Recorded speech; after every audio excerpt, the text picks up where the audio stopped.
Inilah video saat oknum anggota Brimob Polda Jawa Timur meneriakkan yel-yel kalimat brigade saat 3 terdakwa dari anggota kepolisian memasuki ruang sidang kasus Kanjuruhan di Surabaya pada Selasa, 14 Februari 2023. Aksi ini diduga sebuah bentuk intimidasi ke jaksa penuntut umum saat mengawal persidangan kasus.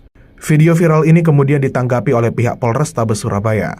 Disebutkan bahwa teriakan tersebut adalah spontanitas tanpa adanya perintah dari pimpinan.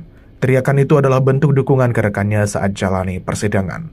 Tindakan Brimob ini sempat ditegur oleh Kapolri Jenderal Listio Sigit Prabowo. Soal bentuk teguran, Kapolri menyerahkan sepenuhnya kepada Kapolda Jawa Timur.